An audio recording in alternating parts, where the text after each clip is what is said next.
maybe we should take some of, because some of these questions coming have already been sent in to the question boxes. So I want to read out the questions for the different speakers, and any other person whose questions are not among these questions, we can then take those ones as a second round. For Father George, there's a question on what do you think, what plans, if you can share any plans that the CBCN has, to teach sexuality, because you canvassed sexuality when you were speaking, that there should be sexuality education. So someone wants to know if the CBCN has any plans for that. Then if you could speak to the issue of the abuse of the interpretation of where St. Paul says that the man is the head of the family, and as a result, it's interpreted to mean that the man is entitled to a woman's body. So can you speak to the issue of rape in marriage? Could there be rape in marriage, and how should that be handled? The other thing that's said to be misinterpreted is the passage in Genesis where it says that the woman was created from the rib of the man. And this is often interpreted to mean that the woman is a little less than the man, is inferior to the man. What can you say about that? There's a question for Sheikh on child marriage. Since, and I think you spoke to that, Sheikh Nuruddeen, already on that there can be rape within marriage. But someone wants to say that can forced marriages in themselves now in Islam, or at least in our cultural practice, can it be taken to mean rape? So if somebody is forced into marriage, can that marriage be treated as a sexual abuse situation? There's another question for both Sheikh Nuruddeen and Father George. The religious leaders that are perpetrators on both sides, whether in Islam or in Christianity, what can the faith communities or the church communities do to respond to this situation when they know that among the clergy are perpetrators? What will be the response of the religious leaders to that? There's another question for Father George. Questions are too many. The question that says, what should be done about women who cover up their husband rapists? Because there are situations where the man is clearly a rapist, or there are cases where within the home, the woman knows that the husband is raping, or even when the man has been apprehended and reported to the police, and the women still cover up. What should be done in that kind of situation? Sheikh Nuruddeen, someone wants to know, when preparing young people for married life, since you've spoken about the concept of rape in marriage, is this part of the preparation that young people get for marriage in our culture? Are they told that, if you are forced into marriage, any act of intercourse there is rape, so that at least they know that right and they can speak up? The other aspect of that is if people are being raped, a girl or a young person is being raped in the marriage, can that person speak up and bring it up that this is what she's experiencing, and who would she channel that to? There are one more question for both, one for Father George. There's somebody who disagrees with you, Father George, when you say that the victim should not be blamed. And the reason for that is that the Bible said if your right hand will cause you to sin, you should cut it out. So why would a young girl go and visit a man who lives alone in the night? What will you say about that? Does your position that the victim is never to blame, does it still hold in this situation? And then lastly, for Sheikh Nuruddeen, somebody would like you to throw more light on the fact that both men and women are perpetrators of rape. Because it's usually considered, the common belief is that rape is something that men do. So we can start with Father George. Father George, are you there? Is Father George still there? Father George, are you there? I hope you got all the questions. There were so many. Well, I already started taking note of the questions before you read them, and very quickly to go through the question on the scripture passages. I will refer the person to Ephesians chapter 5, verse 21, which begins with the subject to one another in Christ, out of reverence for Christ. Bishe and Chichi will remember that I spent 2 Sundays dealing with this issue, that there is so much abuse of that passage by people who want to manipulate scripture passages for their selfish, oppressive intent. Now, the passage of St. Paul begins with, be subject to one another out of reverence for Christ. Now, Nigerian men who want to manipulate, they don't quote that passage. The next one, verse 22 says, wives, be subject to your husband. Now, it is within a particular cultural context, and based on the practice and the interventions of Jesus and his teaching, it is clear that from where they were before Jesus came to where Jesus Christ raised the understanding of the female folk to, there is no room in Christianity for a subservient relationship of women to men. It is an equal relationship. I mean, you see what Jesus Christ said about when they say, oh, Moses told us that we can just give a certificate of divorce and send her away. And she said, no way. So Christianity, there was a poor understanding of this dignity in the Old Testament, of equal dignity in the Old Testament. But Jesus has understood that we are created equal. Now, Genesis chapter, the Genesis passage about being made from the side, from the rib of the man, is about equality. That the woman was not made from the leg, the woman was not made from the hand, the woman was made from the heart, as it were. Talking about the rib, from where the heart is. So it's about the fact that they are actually equal and they should travel together equally towards God. So let me go quickly to the next one. The issue of, there's been a lot of questions about or disagreements about modesty. Now, like I said, Christians and Muslims keep teaching modesty, and I will continue along with many colleagues of mine to teach modesty in dress, but there is no excuse, absolutely no excuse. I mean, it's because our laws are not adequate in this country, the implementation of our laws. It's because our policing system is poor. Otherwise, go to more organized society and say that it is because you saw a naked girl that you rape her. You will spend the rest of your life in jail. The issue is, when Jesus Christ says, if your eye makes you sin, cut it off. If your own eye looks at a naked woman and is making you sin, cut off your eye. It is not the woman that should cut off her body. You will cut off your eye if it is going to make you sin. When our society gets to that point where laws are applied properly, and then we don't have the kind of police we have now that will ask you, what were you wearing when you went there? When it is demonstrated that indeed you raped somebody, you will spend the rest of your life in jail. So this is it that we should all be advocating for and working towards organized societies where laws work.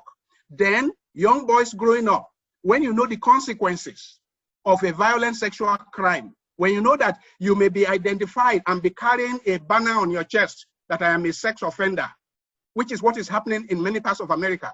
When you know that, when you see the sanctions and consequences that will follow, even if you see people naked on the streets, even if you see people naked with you in the bus, As we normally see, those of us who travel, literally naked with you on the bus, you can think whatever you think in your mind, but no action can take place because you will spend the rest of your life in jail. So we need to get to such a society where people know that they have a responsibility to check their impulses. We're not animals. And as Chichi said, I like to emphasize what Chichi said. Cotton in commercial quantity came to Nigeria only 102 years ago, 1918. Before 1918, most people in this country, this territory we call Nigeria, walked around naked. Most young women up to their marriage time, they walked about only with beads around their waist. And we were not told that they were raping themselves. Ask people who are over 80 years old, and they will tell you how they went to school naked. So if we are now in a situation where simply saying the forearm of a woman, you are tempted to rape the woman, then it means that we are sick, and we need to deal with it as a psychiatric problem rather than blame the other person, because the other person is responsible for her immodesty. She will be accountable to God for her immodesty, but you are responsible for how you control your eyes and how you control the use of your eyes. Now, next is the issue of sexuality education for boys. I mentioned it, but it is true that the churches need to do a lot more. Parents need to do a lot more in educating the boys. Boys and girls have not been sufficiently educated in sexuality in this country. In fact, the education of girls is simply in order to avoid pregnancy in most cases, but not to appreciate the wonderful gift of human sexuality and reproduction. Very little of that is happening. It is simply to avoid pregnancy. And with boys, next to nothing is happening with regards to education. So boys are growing wild, and especially as Bishop mentioned, with pornography, with the pornographic culture, it's like we're living in a jungle. I keep telling people, you are what you watch. The more people expose themselves to pornographic content, the more incapable they will be to control their raw animalistic impulses. Next is the religious institutions. Now, religious institutions and what we do about violators, people guilty of rape. Now, on account of some of the cases we have had in the Catholic Church on the international level, in the last 10 years, there have been strict regulations. Every priest, for example, that you see around this country that belong to different dioceses and congregations, they have signed an indemnity form. Indemnity form meaning that if you do not handle your sexuality seriously and you go randy and anything happens, you will be apart from being relieved of your priestly ministry, you will be responsible for the consequences of your actions. So you don't sue the diocese. We have indemnity form that we have all signed that the diocese is not to be taken to be responsible. I will be responsible if I misbehave. So all those, that is one. Two, we have a Center for Protection of Children and Vulnerable People in the Vatican. And that center has drawn all kinds of modalities and protocols for the protection of children and vulnerable people. And every diocese is supposed to have a committee. Perhaps not all dioceses have done it. And every religious institution like colleges and universities that are Catholic are supposed to have a standing committee to look into accusations of abuse in this area. Every Catholic institution, every Catholic diocese, and so on and so forth. We have the child molestation or vulnerable people molestation and abuse. We have policies that have been drawn out by the Center for Child Protection in Rome. Those who are interested should Google it and then see what it is. And now urge our dioceses and our institutions, if you belong to a tertiary institution that is Catholic, even in secondary school, we are now supposed to domesticate those protocols and policies in our various places. And quickly, if religious leaders are guilty of rape, whether Christian or Muslim, we are now to begin, all of us should begin to campaign that any of our colleagues that are guilty of that should face the fiercest consequences. Because since you are supposed to be a leader and a light, and you are supposed to be the one to protect the people in the society, if you are now guilty, it's like a policeman being caught of stealing, then he should face the fiercest punishment. The most brutal punishment should be meted to any of us that is guilty of these things that we're supposed to be preaching against and working against. And I must say that we have a lot of instructions from the Vatican in the Catholic Church that say you cannot, under any circumstance, protect or cover up anybody who is found to be guilty or to have committed an offense. Now, women are covering up their husbands that are guilty of rape. I think it's very clear. If you cover up your husband that is guilty of rape, what's happening is that people don't commit rape once. These offenders are they are repeated offenders. They are going to continue, and eventually the shame is going to come back to the family. So it is better that your marriage is at risk and you report, and something will be done about it, than to get the ultimate shame. Now, the false accusations, that's a very serious one, because the consequences for conviction of anybody of rape are so serious. I mean, it is like next to murder. If somebody deliberately accuses somebody falsely, then if it can be proven that it is false through forensic methods and so on and so forth, then such a person should be meted with equally serious, serious punishment. Then psychological healing work. Some of our church institutions have started doing psychological training. Luke's Terra, for example, my foundation, has an institute where people take master's degree in psychospiritual therapy. Part of it is to help people to be trained in psychosocial and psychospiritual integration, so that people can better handle their spiritual and psychological impulses and grow to be more wholesome human beings. So we have an institute, and then we have courses that we do in trauma healing to help people who are survivors. Am I to stop? No, Father, just try and take your questions quickly, the answers. Yeah, I'm doing that quickly, very quickly. Now, on the issue of what the churches can do, what religious organizations can do, regular workshops, and these workshops should be segmented. CWO, women's groups, youth groups, men's groups. Then organizing parenting workshop is very important. We need to have a lot more comprehensive workshop on parenting for people who are going into marriage and people who are in marriage, especially just preparatory for their children becoming teenagers. We need workshops. So it's not a one-off affair. It shouldn't be just before marriage. It should be continuous. As the children go to certain age, the different stages in life, there should be preparation of them to meet the challenges of those ages. Now, there is no room for jungle justice. So the issue of jungle justice for people who are guilty of rape, in the modern society, people should be taken through the rudiments of law, through all the processes of law before punishment. No room for jungle justice. Now, as Bishop says, that we are the church. Those of us who are Christians, all of us are the church. So when you say, what is the church doing? What are you doing as a Christian civil society worker? That's part of what the church is doing. What are you doing as a Christian lawyer? That's part of what the church is doing. What are you doing as a Christian lecturer? That's part of what the church is doing. So thank you, Bishop, for mentioning that, because people keep thinking, what is the church doing as to what is the bishop doing? No.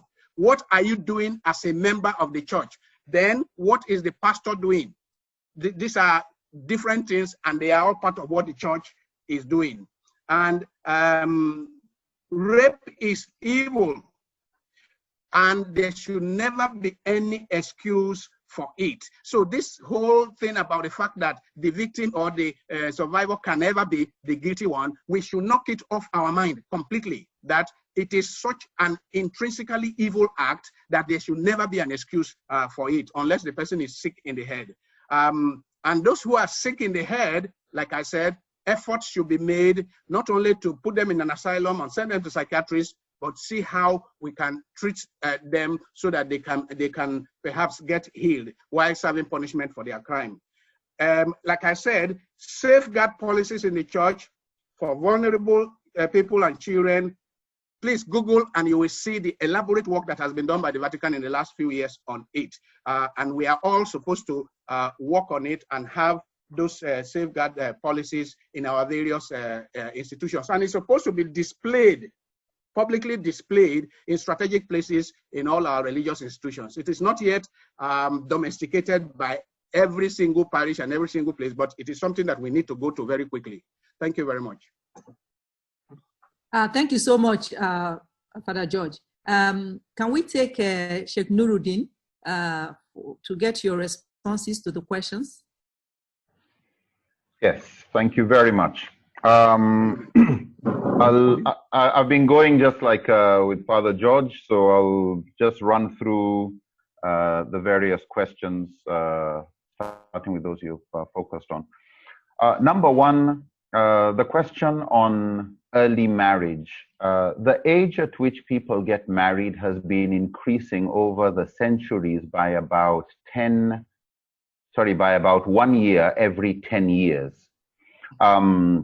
Age of marriage has usually, in most societies, never been, until modern times, it has never been the business of government.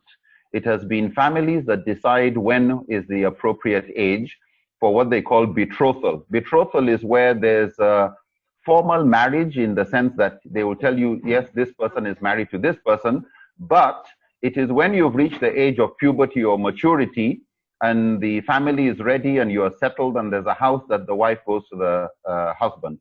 So different cultures have had this all over the world. In every religion, this has been there. When it comes to what do we prescribe, I think this is a more contemporary question, where if we look at Muslims in Malaysia, in all sorts of countries, their scholars have come together with the sociologists, with the medical professionals to find out, you know, in a society where they have never put a minimum age, what would be an appropriate minimum age? Most societies never put a minimum age for holding a weapon, a bow and arrow. They've never put a minimum age for riding a donkey or a horse or a camel. However, when you look at the dangers associated with driving a motorcycle or a car or any of these things, new regulations come in new societies. And so this has not been a problem, other than the fact that unfortunately as a society, we have not invested in our religious scholarship. On one hand, we agree religious scholars are very important, very influential, and you can't move some policies without their backing. However, we seem not to care about their capacity building. So somebody who couldn't succeed in getting into any subject, we don't put our best and brightest into the area of religion. So somebody who is not educated, can't pass his WAEC or study or whatever, goes into religion, becomes influential, and suddenly they become a threat and we're asking what to do about it. Sorry, light problem. So I think if we look at it, this is cultural evolution moving into modern times, where from various fields we're realizing we have to put a minimum age for driving, for political office. We have to have ages of retirement, compulsory ages of retirement, either for economic reasons or for safety reasons in the case of pilots, etc. These are not things that were part of old religious teachings or anything before modern times. So I think this is an area where we need to look at how to engage more in the education and enlightenment of those religious scholars by other religious scholars who are more knowledgeable about these areas. But at what age did people marry anybody in the past has nothing to do with what we are currently facing. When you look in Islamic history, sorry? If you can marry a 12-year-old, then you can sleep with... Absolutely. I mean, we find, for example, in the Yoruba customary law, for example, the age of marriage starts at 12. Now, when you look at, for example, within Muslim community, they don't have a minimum age. And so, unfortunately, it has left it open for abuse. When you look at Islamic history, for example, during the time of Prophet Muhammad, peace be upon him, some say he married Aisha, in other words, by way of the betrothal type of thing at the age of 9. Some scholars say, no, it was 11. Some say no, it was 16. Others say no, it was 19. At what time did he marry off his daughter? At the age of 19. So on the historical calculation, they have differing opinions there.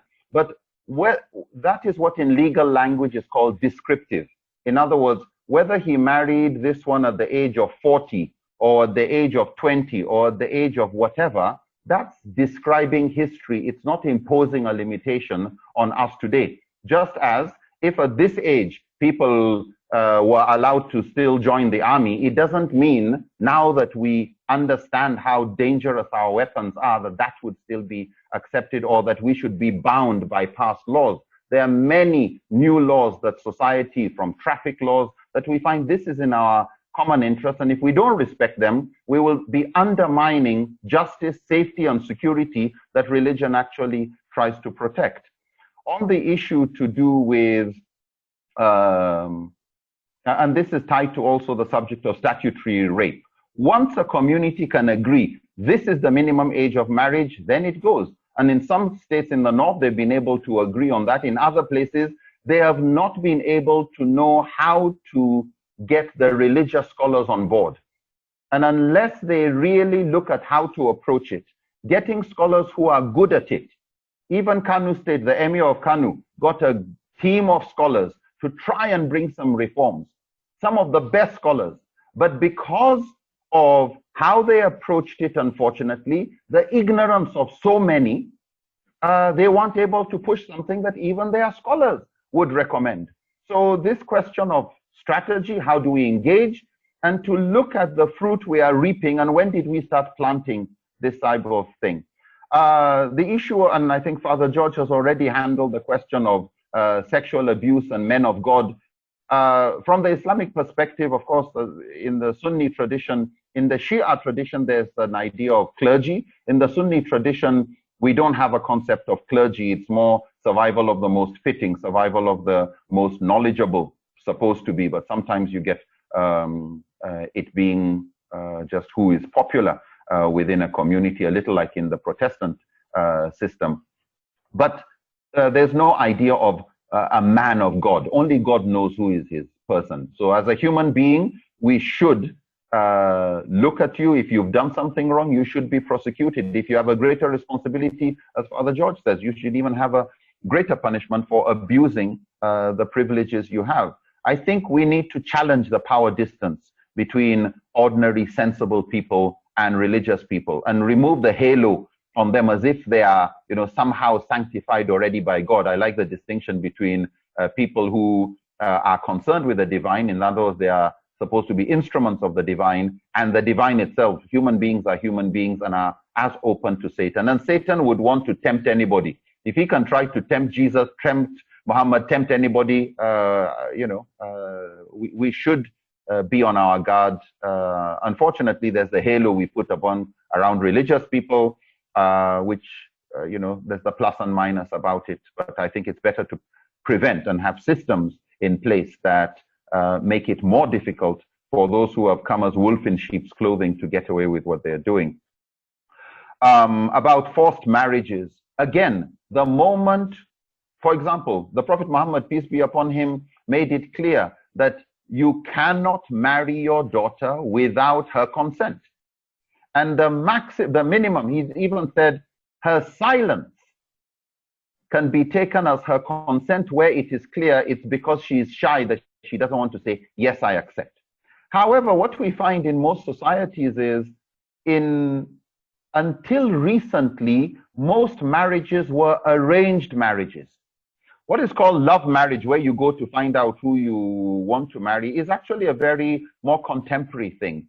In most traditional societies, in most cultures in the world, arranged marriages has been the norm. And before we criticize arranged marriages, I would advise anybody to go and check divorce rates in arranged marriages. Divorce rates in arranged marriages are the maximum highest figure I've seen is around 7%. Most of them are actually around 4%. 4%. When love marriages are hovering between 25 and 40, in Spain it's up to 60-something%. Divorce rates. The problem is, arranged marriages happen when the family are picking your suitor and picking who they feel is in your best interest. And you usually have social, oh, all right, you may not love the person, but they will tell you love will grow later. Because it has worked so well for many, many feel that's the way to go. You don't know what's good for you. Unfortunately, because we don't have a minimum age, that is an age of maturity, and different countries will put age of consent. America puts age of consent around 16, age of marriage, depends on the states. Generally, it's 18. Some countries have more than that. But where a particular state in Nigeria, being a federal system, has not concluded on what is its own, then it opens the door for abuse. In Malaysia, they do not. The Islamic scholars have agreed on this. In Malaysia, you cannot go and conduct a marriage the way we have in Nigeria. In Nigeria, you just go and do, and you then inform the government registry that we want a certificate of marriage, we've married off our sons and daughters. In Malaysia, the Sharia court, your marriage is not recognized until it's a certificate from the Sharia court. It cannot be conducted until it is a trained imam from the Sharia court. That trained imam will have one-on-one discussions with the bride and groom to ensure there is no force, to ensure you are the age of consent, to ensure that you can provide. Because there's that screening, they don't have the problem of forced marriages. Having said that, we still find cultures where they will still insist on their daughters marrying this person, and they insist on the men marrying. So it's not that only women are victims of forced marriages. The issue of insufficient premarital counseling, I think that has already been mentioned, and warning and educating young people. And I think all those religious leaders, especially as rape is becoming an important challenge within marriages and outside marriages, these need to be incorporated into that. Women and men as perpetrators, somebody wanted more information on this. What I would suggest is if you can Google rape by gender, just do rape by gender. Wikipedia has a good article on the different forms of rape. Men raping men, men raping women, women raping men, women raping women, and all the combinations and the statistics behind it. Some very scholarly articles on this particular subject of rape in Wikipedia that I think you'll find interesting. The issues to do with legal reform and, is DNA evidence accepted? Is marital rape recognized? This is all about, I think, the reforms we hope these type of conversations will generate more discussions, more debates, and start to articulate for those in the legal profession how to do things. Religious leaders can't solve all problems. It's not their job to solve all problems. They're to inspire people in the various fields so that religious individuals take initiative to bring the kind of reforms we need in all relevant sectors. However, it is also important to remember, as an important sociologist, I think it is Emil Durkheim said, where mores, where good culture, norms, good habits, where they are sufficient, laws are unnecessary. But where they are insufficient, laws are unenforceable. So while it is important for us to make all the necessary legal reforms, improve the prosecution system and all of that, we need to also improve the sensitization, the cultural stigma associated with this, which infuses, unfortunately, in many religious traditions we see in one place, but we don't see in another. The question about taking away pornography, unfortunately, legally, this is a big problem when it comes to freedom of information, access. Dubai had to go through a lot of struggle to be able to get the permission to block pornographic websites, and they could only do it for 4 years. I think with the Child Rights Act, it should be possible to at least get the internet service providers to block access to internet for those who are registered with SIM cards and the person who has been registered is a minor. It may be more difficult to do it for adults, but I think we can do it legally. The framework is available, and I'm aware of some people who have already started looking into that. So I hope some progress is done there. The last one, somebody said, when you say, I have paid for you, so, justification for rape, at least, and I'm sure it doesn't apply to Christianity, but it doesn't apply to Islam. You haven't paid for somebody when you give the mahar, what they call the sadaqi. In fact, the word is sadaqi. It comes from the word sadaqah, which means an act of charity, a gift. And that is why for marriage in Islam, if you can't afford the money, you can share knowledge, you can share any gift. It's a token to the other person. It's not a price for sexual access, nor is it a price for the person. God forbid that the people are able to say, I'm buying you with some material value. So we have to remember, whatever you are paying, it's not a payment for something. It is a gift. Just as you don't say charity is a payment, it's a gift. I think it's our vocabulary around the area that is colonial, left over from English, traditional English law of the idea of bride price. When you are getting married, you paid for nothing to justify violence, and there was never part of the deal that this was going to be an excuse, that this charity called the mahar or the sadaqi was in any way an excuse to commit evil in the name of religion. I hope I have answered most of the questions. I think Father George has handled most of the others. Thank you very much. Wow. Thank you very much, Sheikh Nuruddeen. Wow. This has been really, really very insightful. There's been a lot of interest in this issue.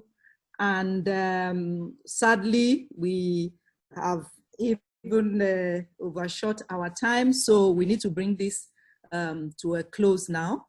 I want to start by thanking all the attendees.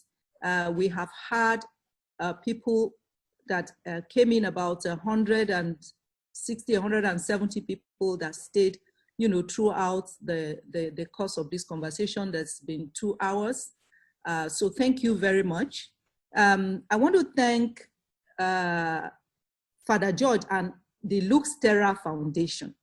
It's been an honor. It's always an honor for us to do anything with Lux Terra Foundation and Father George, because our values, we share the same values, and the commitment to social justice on the part of Lux Terra, it's something that inspires us. So we are very honored to have partnered with you in putting this together.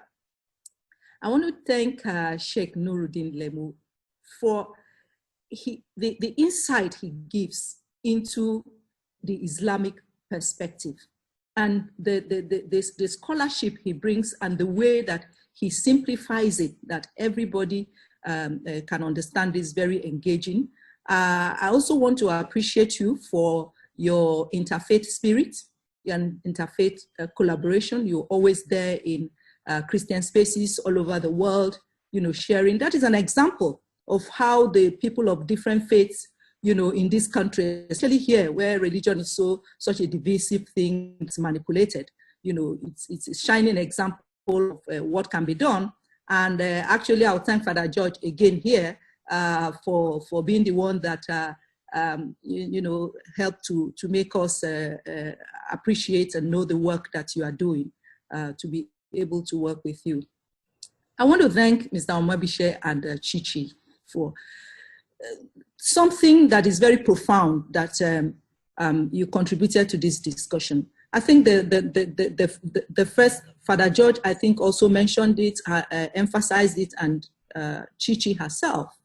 The fact that we are all responsible and we all should hold ourselves accountable and not point fingers, or expect that only religious leaders will do that. I think that is something that is very powerful, that should shape the conversations that we have going forward, and how we engage citizens and our different communities and congregation, to keep letting people know that agency on the part of every citizen, it's important. This is not a problem that somebody else is going to solve for you. but this is a problem that we should all be solving. Chichi, I thank you as usual, for your insightful conversation. I mean, it's always a joy for me. You and I go way back on these issues. You put something out there that I'm hoping that we will take away with us. And that is the sense of who we are and history and where we are coming from. And I think Father George also reiterated that point that you made. I mean, I remember this song by Bob Marley. We talked about the role, I think it was Mr. Okoye that talked about the entertainment industry, and you also talked about Bob Marley, that we used to say, oh, when we were growing up as young people, we heard that song. Don't forget your history, know your destiny. In the abundance of water, the fool is thirsty. I mean, you just let us know to go back to our cultural identity. And you talked about the constructs and the need to deconstruct everything we need to deconstruct and begin to reconstruct, who we are, what are our African values and our traditional values, and dispel some of the myths and the false narratives that are going around there about who we are. So thank you so much for everything that you have contributed. On behalf of myself, I say thank you. I don't know if Father George wants to say something as the co-organizer before we sign off the meeting. No, okay. So we have to call it a day, sadly. So thank you everyone for participating. God bless you, and have a fulfilling weekend. Thank you. Thank you very much. Thank you. Thank you, bye. Nuruddeen, well done. You too. Thank you. Yeah. Pleasure meeting you again. Thank you very much. Nice meeting you Thank again. You, Ngozi. Okay. All right. My pleasure. We continue the conversation. God bless. Dr. Chichi, thank you. Bye. Bye. Thank you. Bye. So that's what